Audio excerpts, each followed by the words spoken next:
नमस्कार, स्वागत है आपका लोकसभा टीवी पर। मैं हूं मनोज वर्मा और आप देख रहे हैं हमारा खास कार्यक्रम लोकमंच। लोकमंच में आज हम बात करेंगे अयोध्या में राम मंदिर कैसे बनेगा भारतीय संस्कृति का प्रतीक। दरअसल प्रधानमंत्री नरेंद्र मोदी जी ने राम मंदिर के भूमि पूजन के अवसर पर कहा कि श्री राम का मंदिर हमारी संस्कृति का आधुनिक प्रतीक बनेगा, हमारी शाश्वत आस्था का प्रतीक बनेगा, राष्ट्रीय भावना का प्रतीक बनेगा। ये राम मंदिर लोगों की सामूहिक शक्ति का भी प्रतीक बनेगा। प्रधानमंत्री नरेंद्र मोदी ने कहा कि राम मंदिर के निर्माण की ये प्रक्रिया राष्ट्र को जोड़ने का उपक्रम है।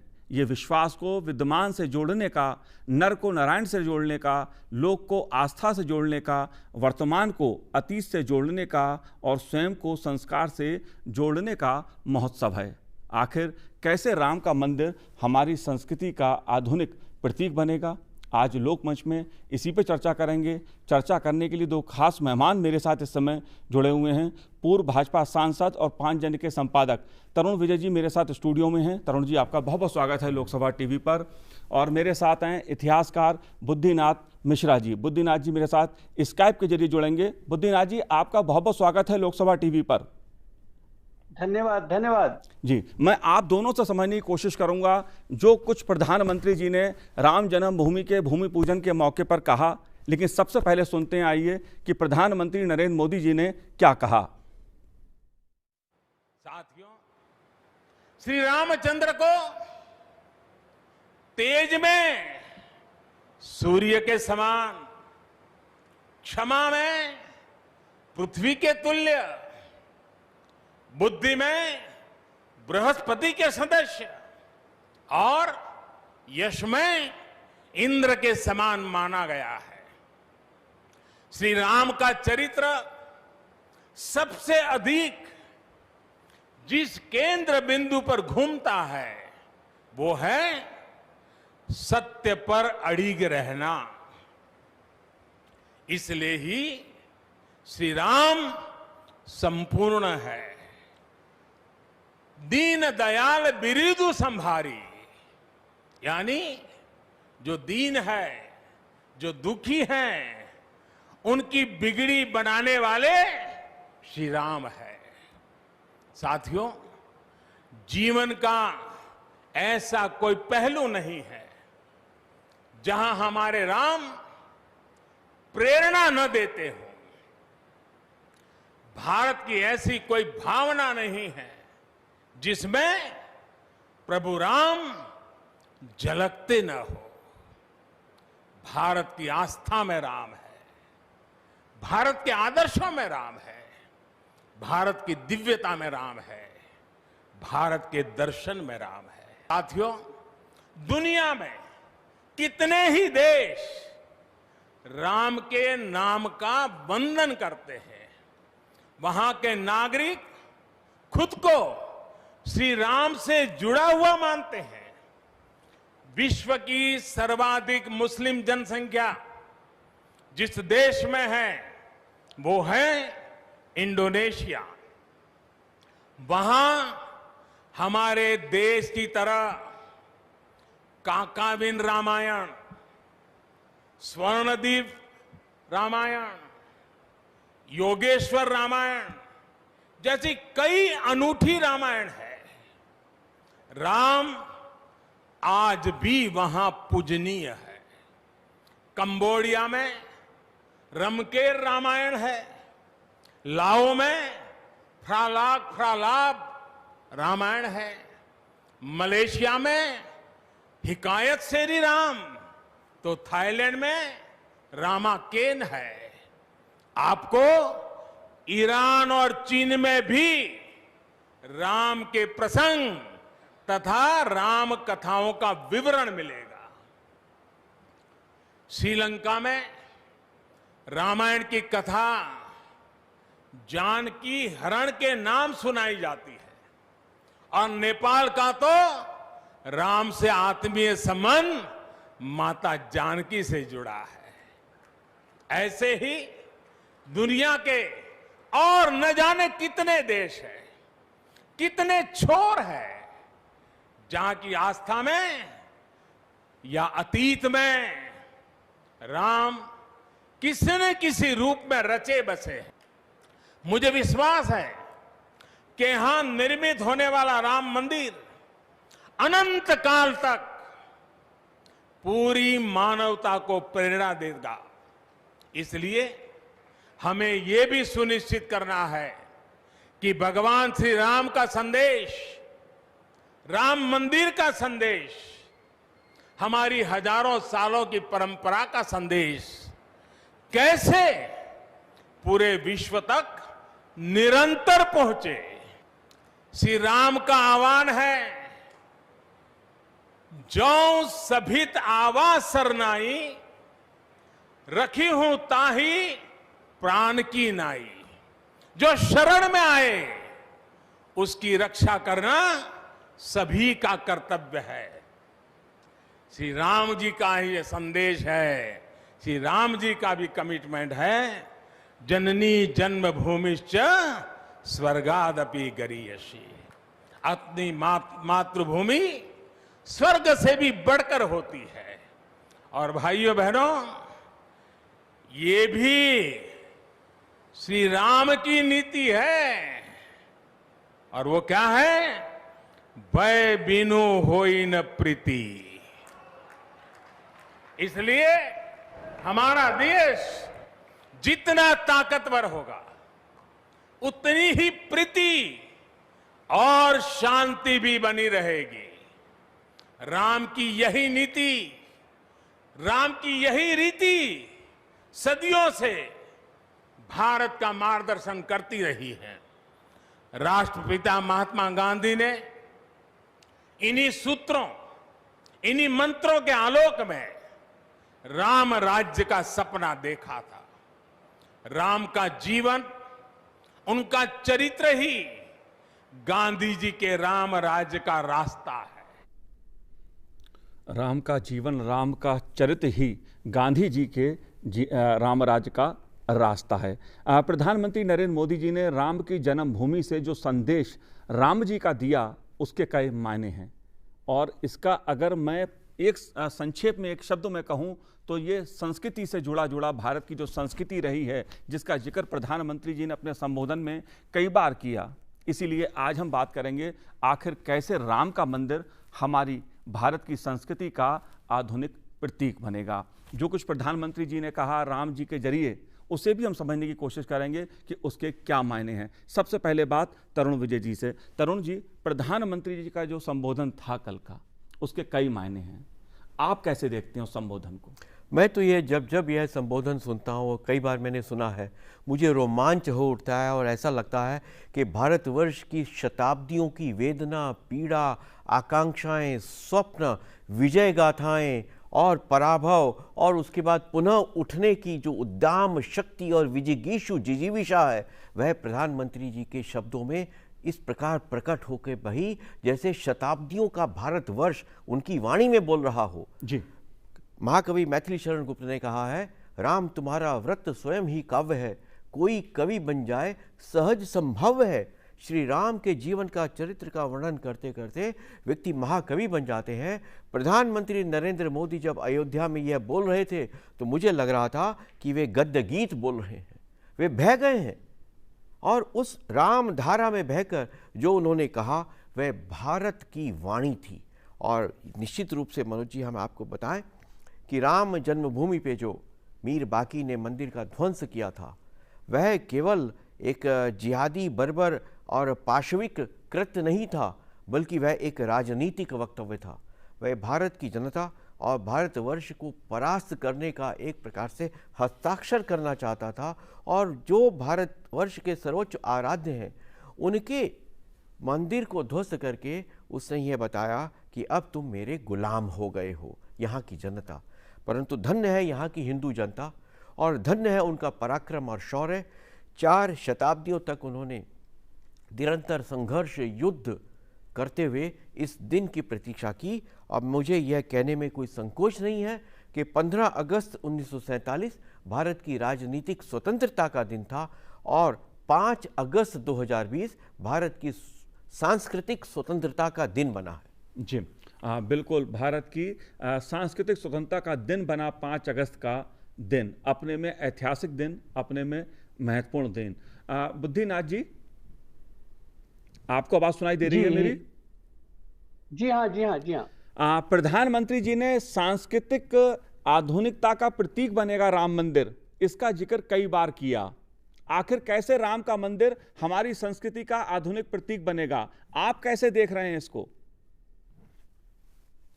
सबसे पहले तो मैं भाई तरुण विजय जी की जो ये बात है उसका पूर्ण समर्थन करता हूं जी। कि कल का दिन जो है हमारी सांस्कृतिक स्वतंत्रता का दिन था।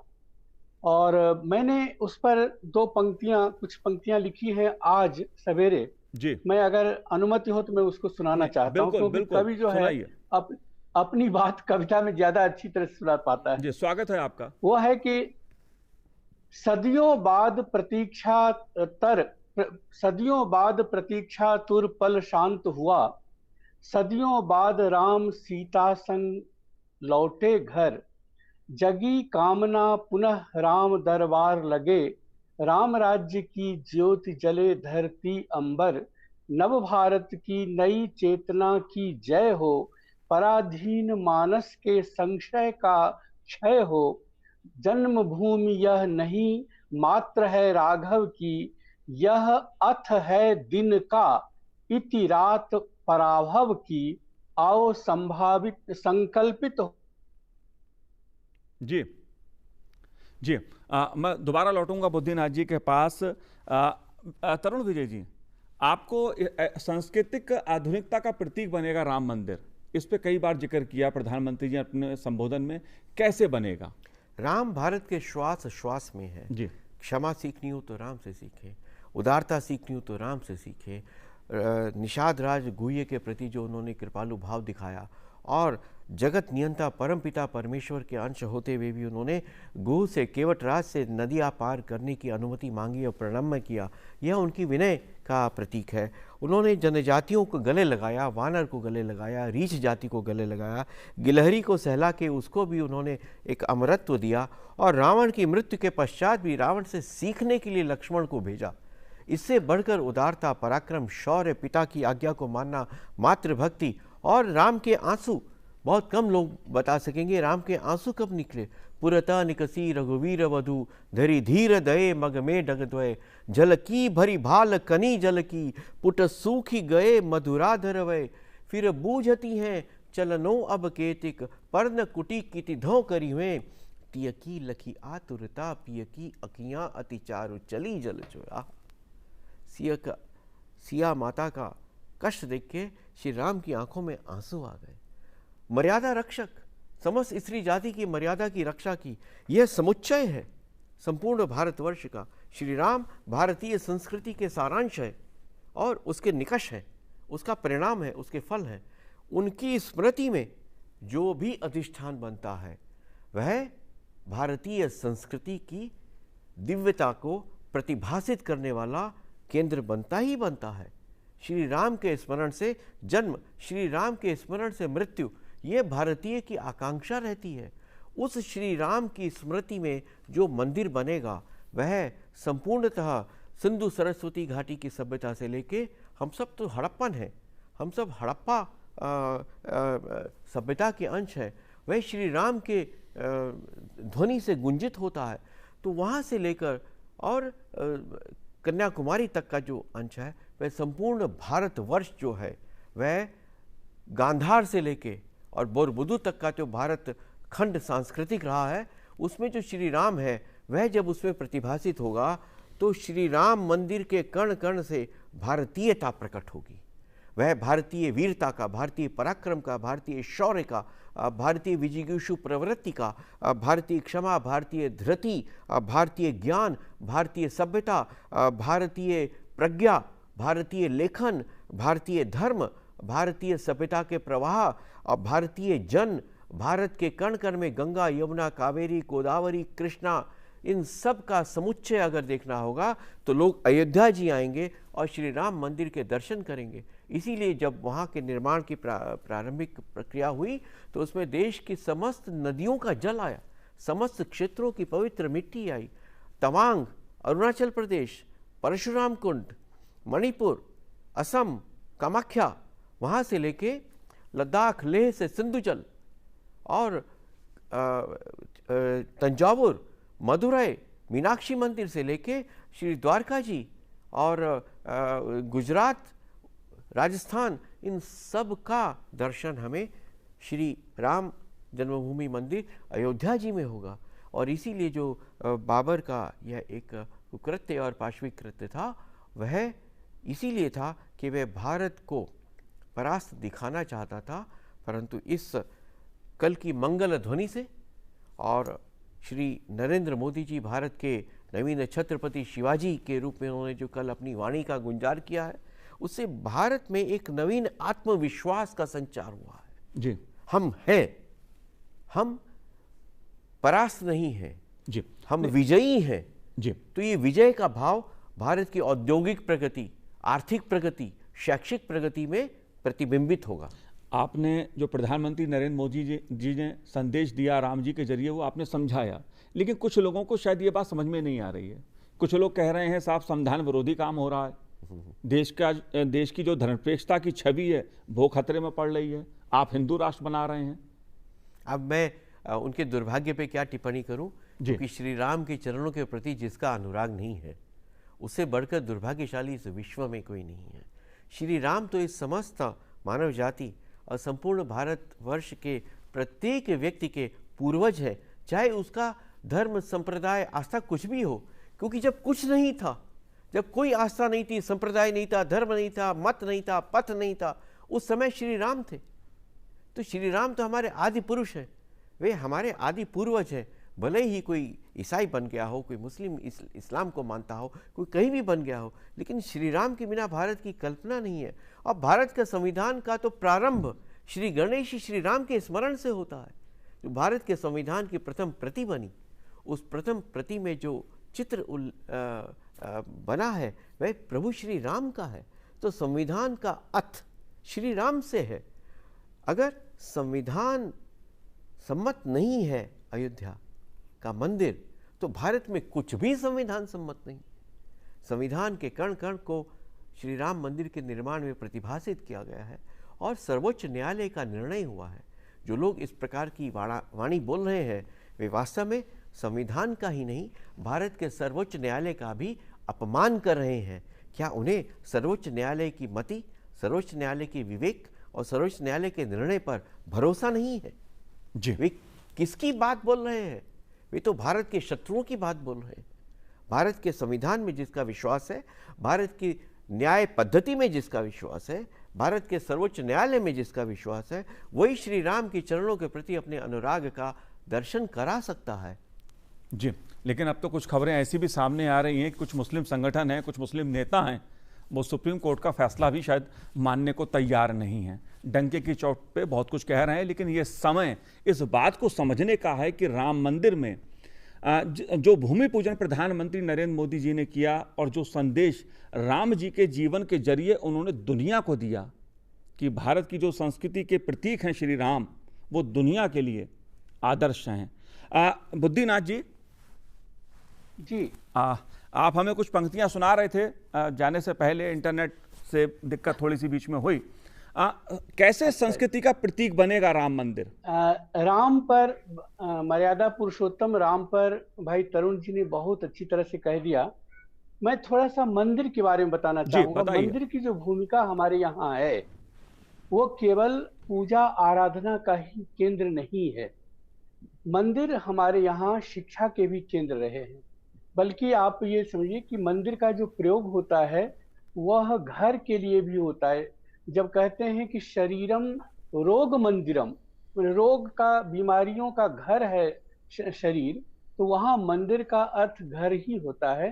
तो हमारे यहाँ जो मंदिर की कल्पना है वो केवल आराधना का केंद्र नहीं है, नंबर एक। नंबर दो ये कि ये हमने तो तमाम जो मंदिरों में हमने देखा है कि वहाँ शिक्षा, और जो मंदिरों को तोड़ने का जो सबसे बड़ा कारण था वो ये नहीं था कि जो वैभव है वो तो अलग बात है, लेकिन सबसे बड़ा जो कारण था वो ये था कि ये मंदिर शिक्षा के केंद्र हुआ करते थे और यहीं से भारतीय विद्या समाज में जाती थी। हमने विश्वनाथ मंदिर में देखा है, वहाँ सत्र चलता था सत्र अब पता नहीं चलता है कि नहीं चलता है, जिसमें कि छात्र कहीं से भी, देश के किसी भी कोने से, यहाँ तक कि नेपाल वगैरह से भी आकर के और वो रहते थे। उनका निःशुल्क भोजन, आवास की व्यवस्था मंदिर की तरफ से होती थी। उनकी पढ़ाई जो है वो निःशुल्क व्यवस्था होती थी। बड़े से बड़े विद्वान वहां आकर के पढ़ाते थे। तो ये जो शिक्षा का केंद्र मंदिर हुआ करता था, उसके कारण जो है लोगों को, जो विधर्मी हैं, विधर्मी रहे, उनके मन में ये था कि इसको तोड़ दे तो ये शिक्षा का केंद्र टूट जाए। पहली बात। दूसरी बात ये कि ये मंदिर जो है वो संस्कृति के जो विभिन्न अंग हैं, जैसे कला है, अगर आप स्थापत्य कला का उदाहरण ले तो हमारे उत्तर भारत के तो मंदिरों को तोड़ दिया गया, इसलिए वहां पर हमारे पास में नहीं है। लेकिन अगर आप थोड़ा सा दक्षिण की तरफ जाएं तो दक्षिण में देखेंगे ऐसे ऐसे मंदिर हैं जिनके निर्माण, जिनकी जो स्थापत्य कला है विश्व में अद्भुत है। उसके सामने ये ताजमहल वगैरह कुछ नहीं है, माने वो एक पत्थर की तरह से है। अद्भुत अद्भुत कला है। आप और कहीं दूर जाने की जरूरत नहीं। अजंता एलोरा को देख लीजिए, कैसे पर्वत को काट करके मंदिर बना दिया गया, उसके भीतर शिवलिंग की और देवताओं की मूर्तियां बना दी गई। तो ये जो कला है हमारी, जो छूट गई है, टूट गई है, वो भी हमें लाना है, लौटाना है। तीसरी बात, जो हमारी समृद्धि जो है वो केवल व्यावसायिक या आर्थिक समृद्धि नहीं है जी। हमारा देश जो है आध्यात्मिक देश है और हमारी समृद्धि आध्यात्मिक समृद्धि भी होनी चाहिए। ये जो मंदिर हैं ये केंद्र हैं, आध्यात्मिक केंद्र, जहां से कि देश अपना स्वरूप ग्रहण करता है।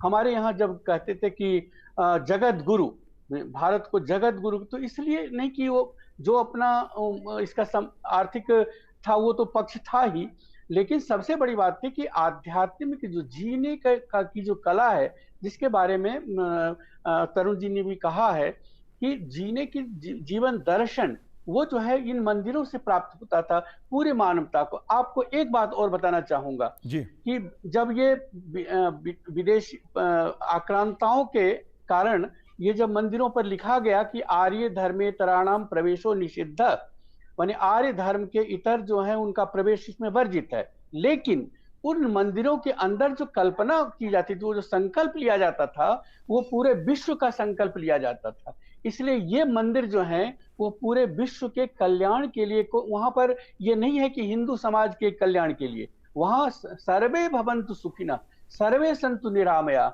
सर्वे भद्राणि पश्यन्तु, मां कश्चित् दुःख भाग् भवेत्, सर्वे भद्राणि पश्यन्तु। पूरे जगत की परिकल्पना की। इसका कारण ये है कि जब दूसरे के सुख को हम देखेंगे तो हमारे पास सुख स्वयं आएगा। ये हमारा जीवन दर्शन रहा है। हम अपने सुख के लिए कभी नहीं प्रयासरत रहे, हम दूसरे का सुख खोजते रहे कि दूसरे को सुख मिलने से हमें सुख मिलेगा। वो जो जीवन दर्शन है वो इन्हीं मंदिरों से आकर के हम समाज तक पहुंचता है। जी बिल्कुल, इसी जीवन दर्शन की जिसका उल्लेख आपने किया, जिसका उल्लेख तरुण जी ने किया कि राम के जीवन के जरिए जिस तरह का जीवन दर्शन संसार को भारत ने दिया है, उसका प्रतीक ये राम मंदिर बनेगा। लेकिन कैसे ये राष्ट्र को जोड़ने का भी मंदिर बनेगा, कैसे ये उपक्रम बनेगा राष्ट्र को जोड़ने के लिए, इसे भी हम समझने की कोशिश करेंगे। फिलहाल समय एक छोटे से ब्रेक का है, आप देखते रहिए लोकसभा टीवी।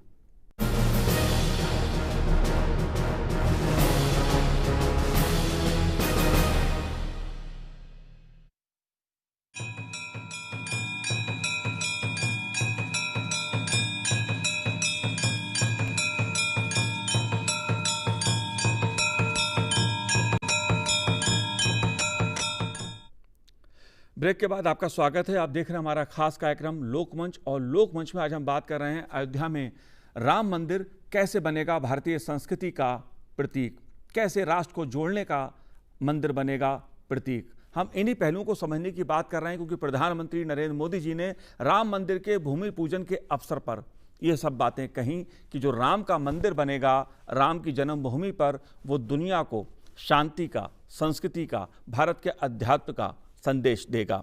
तरुण विजय जी, कई महत्वपूर्ण बातें प्रधानमंत्री जी ने अपने संदेश में कही। उन्होंने एक बात और भी कही कि राम का मंदिर जो होगा वो राष्ट्र को जोड़ने का उपक्रम बनेगा। कैसे बनेगा राष्ट्र को जोड़ने का? यहाँ तो कुछ लोग अभी भी कह रहे हैं नफरत की भाषा बोल रहे हैं ओवैसी जैसे लोग कि हम कभी नहीं भूलेंगे बाबरी को। कैसे बनेगा? देखिए, श्री राम ने दानवों का विनाश किया था और श्री राम के स्मरण का एक ही अर्थ है कि पश्चाताप विहीन दुष्ट वह क्षमा के योग्य नहीं होता है। हमारे जितने भी देवी देवता हैं सब शस्त्रधारी हैं, शक्तिशाली हैं, और माँ महिषासुर मर्दिनी दुर्गा का भी ये संदेश है कि दुष्ट को क्षमा नहीं करना।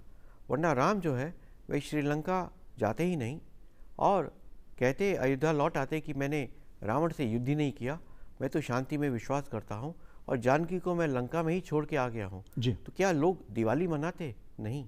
जो मर्यादा भंजक है, जो आसुरी प्रवृत्ति का व्यक्ति है, उसका तो पराभव होता ही होता है। यह प्रकृति का अटल नियम है। अतः हमें यह देखना है कि श्री राम के पथ का अनुगमन करते हुए भारतवर्ष किस प्रकार एकता के सूत्र में बंधेगा।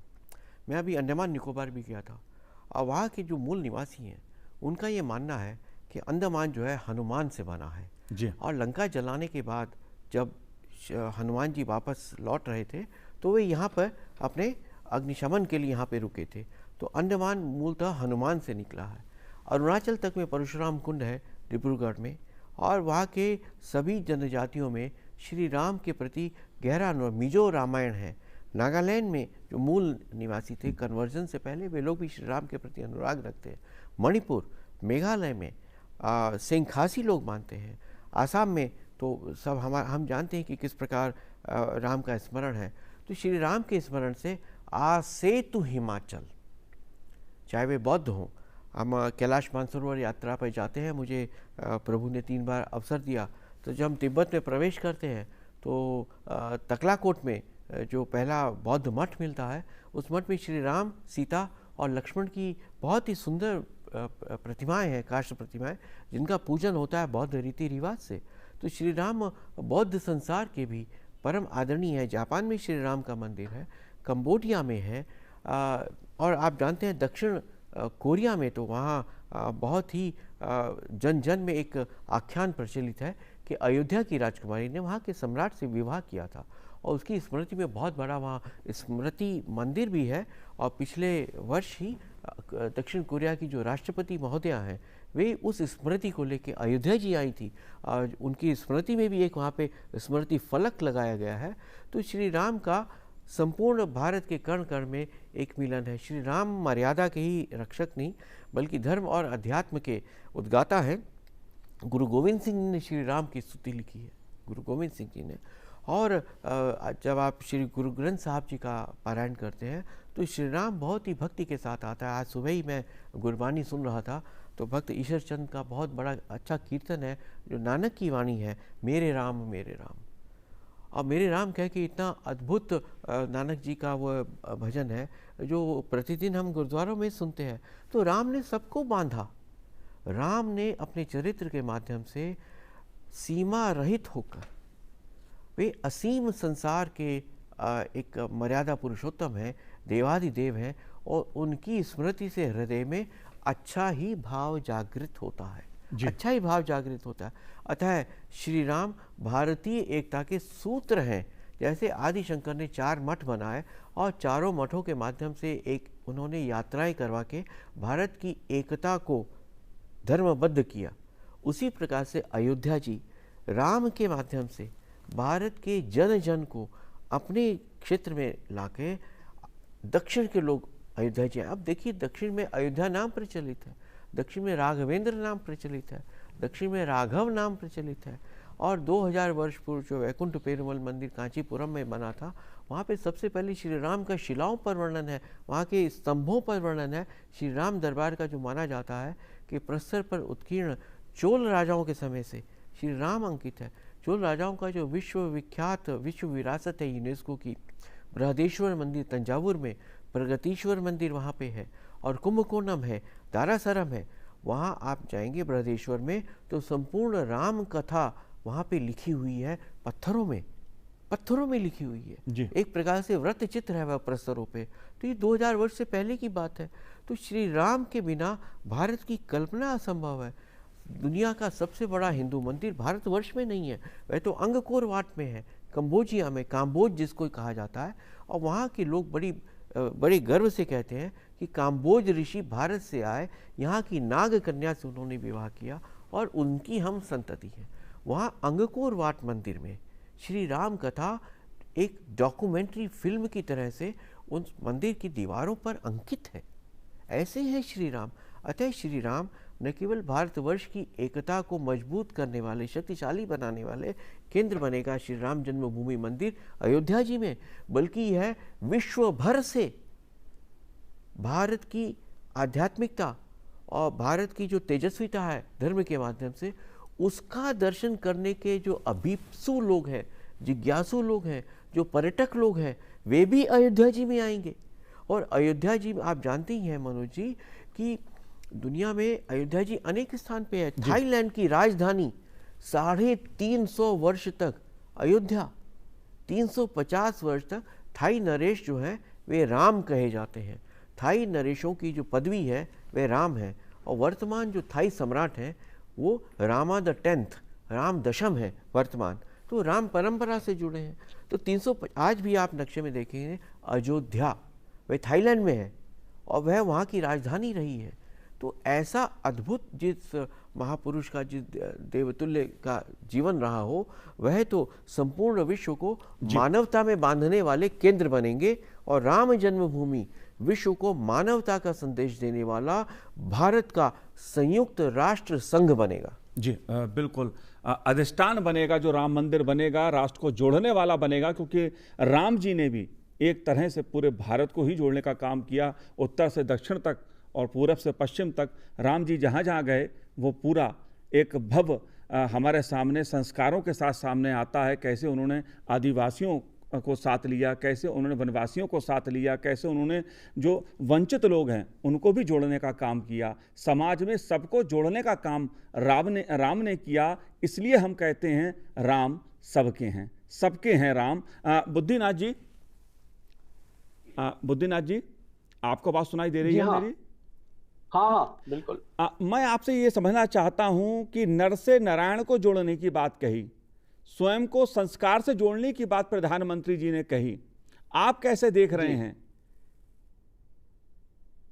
मैं एक बात बताना चाहूंगा, बहुत अच्छी तरह से तरुण विजय जी ने पूरे राम के बारे में, राम कथा के बारे में कहा उन्होंने। जब हम राम की बात करते हैं तो वो केवल भारत तक ही सीमित नहीं है जी। हम जब प्रधानमंत्री जी ने राम के माध्यम से या राम मंदिर के माध्यम से राष्ट्र के निर्माण की बात कही, तो उसमें उनका एक तरफ तो जो जिसका इंडोनेशिया वगैरह में जो राम की परंपराएं हैं उनको भी जोड़ने का है। दूसरी तरफ दक्षिण अफ्रीका और फिजी और सूरीनाम वगैरह में जो कि राम के आदर्श को लेकर के वे लोग गए थे, उनके पास में और कुछ संपत्ति नहीं थी, आध्यात्मिक कोई शक्ति नहीं थी, लेकिन उसके आधार पर उन्होंने वहां पर राष्ट्र का निर्माण किया। और कई देश हैं जो कि भारत के छोटे छोटे उदाहरण के रूप में प्रस्तुत किए जा सकते हैं।